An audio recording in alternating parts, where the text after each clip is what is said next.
Shalom Bapak Ibu. Terima kasih atas kesempatannya Ibu Mulyana Dewi.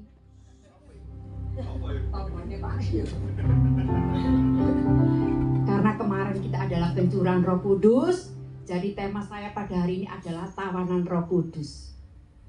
Tawanan itu adalah orang-orang yang ditawan, orang-orang yang tidak mempunyai kehendak lagi sendiri, tetapi ada kehendak yang menguasai kita, yang menawan kita, yaitu Roh Kudus.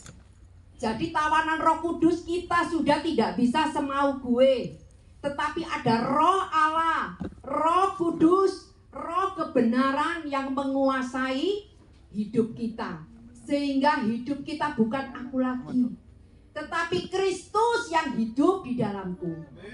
Amin. Roh Kudus ini diberikan kepada orang-orang yang mengaku dan yang percaya Yesus sebagai Tuhan dan Juru Selamat.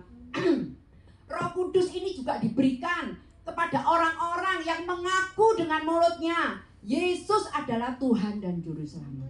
Maka Roh Kudus ini diberikan sebagai materai, sebagai cap bahwa kita itu adalah milik Tuhan Yesus Kristus. Kita buka di dalam Efesus 1 ayat 13.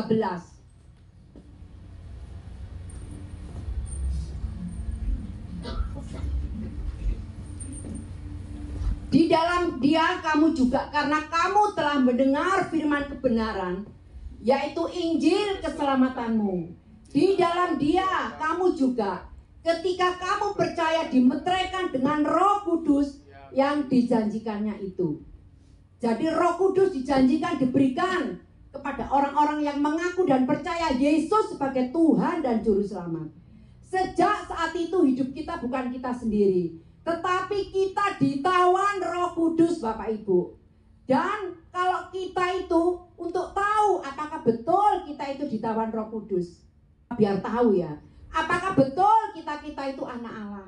Kita sudah minggu ke gereja, sudah melayani Tuhan Yesus Kristus, tapi apa betul hidup kita itu sudah ditawan oleh Roh Kudus? Kita buka di dalam Yohanes 8 ayat 44.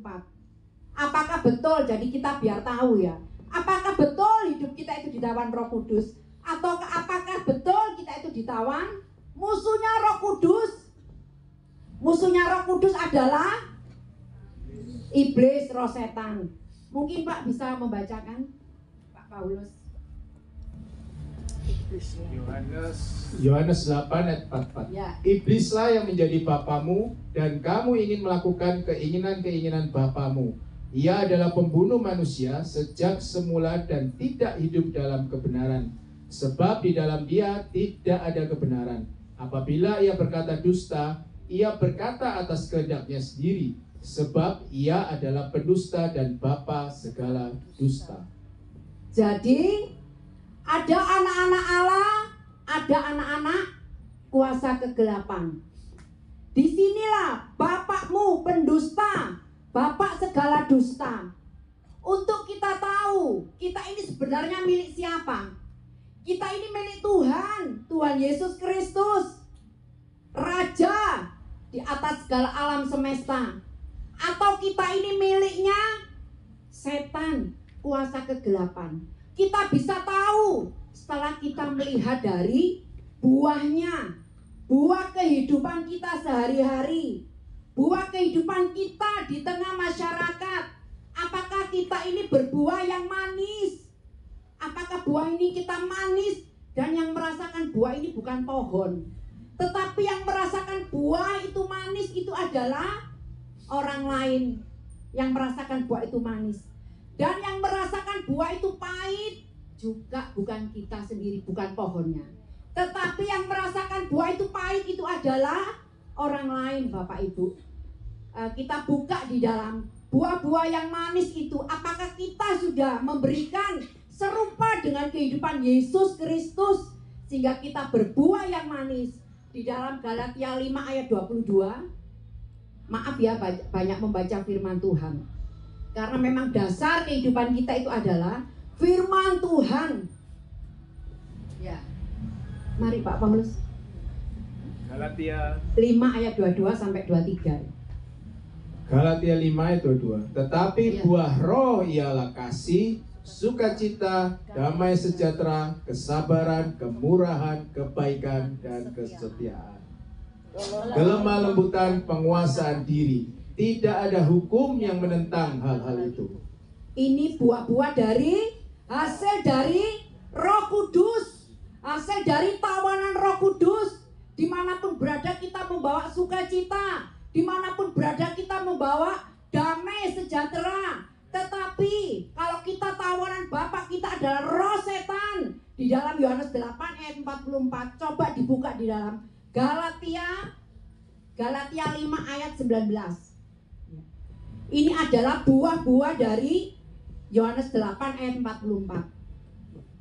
Sedangkan Perbuatan Ya. daging telah nyata, yaitu percabulan, kecemaran, hawa nafsu, penyembahan berhala, sihir, perseteruan, perselisihan, iri hati, amarah, kepentingan diri sendiri, percideraan, roh pemecah, kedengkian, kemabukan, pesta pora, dan sebagainya. Terhadap semuanya itu kuperingatkan kamu, seperti yang telah kubuat dahulu, bahwa barang siapa melakukan hal-hal yang demikian, ia tidak akan mendapat bagian dalam kerajaan Allah. amin.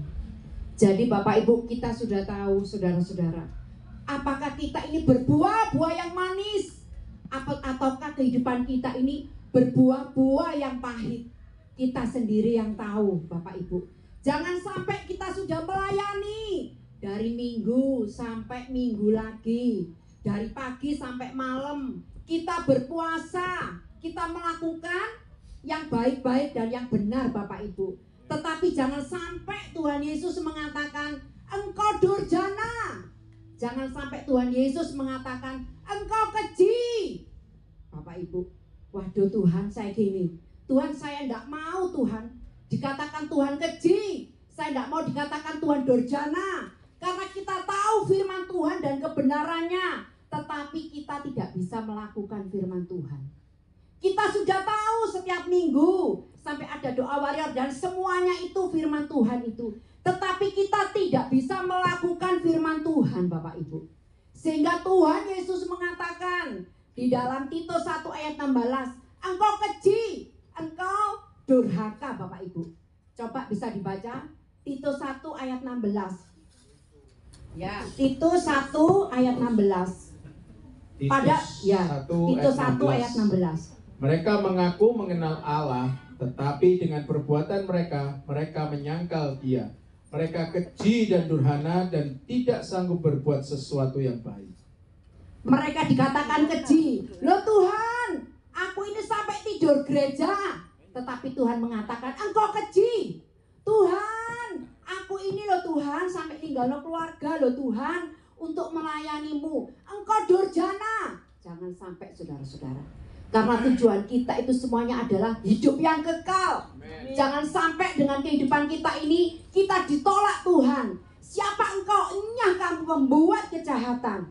Bapak Ibu, karena apa? Karena hidup kita ini kita diumpamakan seperti orang Farisi. Tuhan pun mengutuk orang Farisi. Jangan sampai kehidupan kita ini justru kita berada di tengah-tengah pintu kerajaan surga. Jadi orang yang mau naik ke surga kita justru menghalangi tanpa kita sengaja atau disengaja Bapak Ibu. Orang sudah mau masuk ke gereja, mau diselamatkan, tetapi hidup kita menjadi batu sandungan Bapak Ibu. Kita nama Tuhan tidak dipermuliakan. Apalagi sebagai pelayan-pelayan Tuhan, hidup kita harus seirama dengan Yesus Kristus. Hidupku bukan aku lagi, tetapi Kristus yang hidup di dalamku. Sebagai pelayan Tuhan, kita harus menjadi suratan Kristus yang terbuka. Karena kita anak-anaknya Tuhan Yesus, bukan anak-anaknya Yohanes 8 ayat 44 Bapak Ibu. Jadi Bapak Ibu, jangan sampai Tuhan mengatakan, hei engkau keji, engkau durhaka. Padahal Bapak Ibu, kalau kita mengasihi Tuhan, ya, di dalam Yohanes 14 ayat 15, engkau akan menuruti segala perintahku. Kalau engkau mengasihi engkau akan menuruti segala perintahku. Jadi yang kita sembah, yang kita layani itu adalah Tuhan Yesus Kristus. Tapi kita melayani, tapi kita tidak menuruti segala perintahnya. Itu kita dikatakan munafik. Tuhan Yesus sampai menunjuk sama orang Farisi, engkau berdiri di tengah pintu. Orang sudah mau diselamatkan, tetapi melihat perbuatan kita, mereka sampai, waduh, lah kok gini Kristen ini ya. Wes aku gak sido. Loh banyak loh Bapak Ibu. Kita mengalami kepahitan-kepahitan dengan hamba Tuhan. Kita mengalami kepahitan-kepahitan dengan orang lain. Padahal fokus kita sebenarnya memang harus Yesus Kristus. Kita tidak bisa melihat manusia, fokus kita kepada manusia. Fokus kita kepada Yesus Kristus. Itu untuk yang tahu, untuk yang mengerti firman Tuhan. Tapi untuk orang yang baru-baru Bapak Ibu, untuk orang yang baru mengenal Yesus, yang baru masuk gereja, waduh, wes gak sido nang Kristen, ternyata podo ae. Haleluya Bapak Ibu, jangan haleluya ya. Jadi saudara-saudara, jadi setelah kita tahu sebagai pelayan-pelayan Tuhan, jangan sampai kita berdiri di depan pintu surga, menghalangi orang yang masuk surga karena perbuatan kita Bapak Ibu. Sehingga apa? Yang dipermuliakan nanti setan, bukan Allah kita. Padahal kita melayani raja di atas segala raja Bapak Ibu. Yang masih melihat video porno sampai hari ini masih banyak yang melihat video porno. Yang masih merokok, mabuk-mabukan masih tetap melakukan. Yang berzina masih tetap melakukan, masih tetap dilakukan. Padahal itu melayani juga di gereja Bapak Ibu. Tapi pada saat ini saya juga ada mendengar dibawa keluar kota gitu ya, melakukan hal yang gak benar. Itu padahal melayani Bapak Ibu. Jadi jangan sampai kita itu menghalang-halangi untuk orang lain masuk dalam kerajaan surga. Hidup kita menjadi batu sandungan Bapak Ibu. Makanya Tuhan mengatakan, keji, engkau durhaka. Bapak Ibu, jangan sampai ya. Jadi oleh sebab itu, segera bertobat yang masih melakukan hal-hal yang tidak ada kebenaran. Karena Roh Kudus itu adalah roh kebenaran. Roh Kudus itu adalah rohnya Allah. Roh Kudus itu adalah roh suci.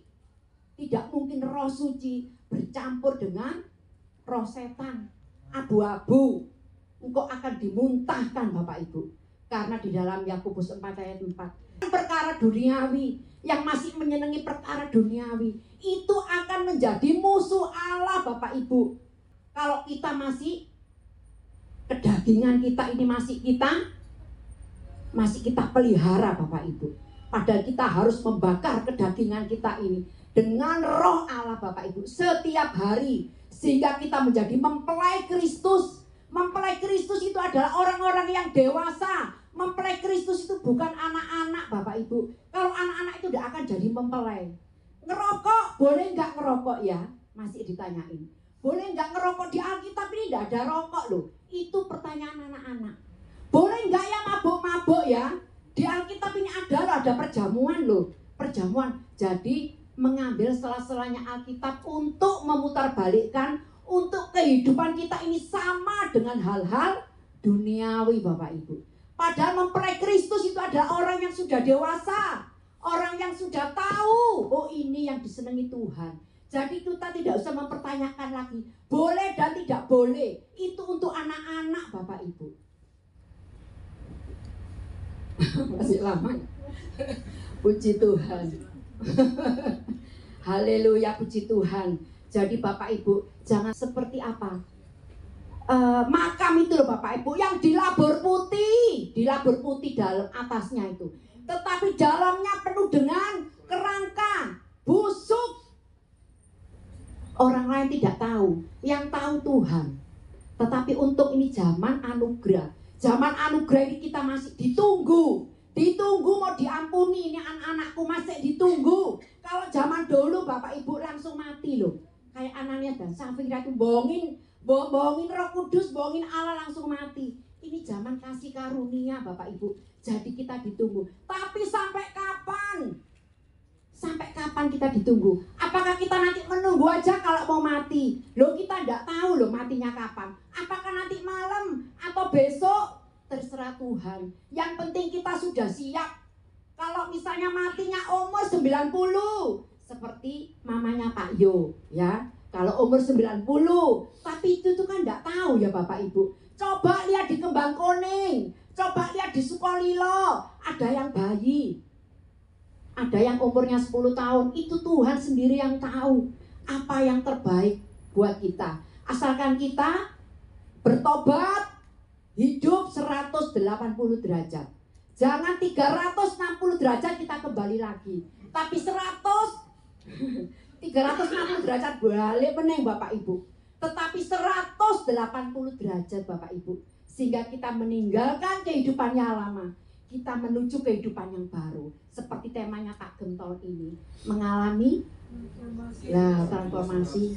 Ya, setiap hari sampai kita serupa dengan apa yang kita sembah, sampai kita serupa dengan Tuhan Yesus Kristus Bapak Ibu.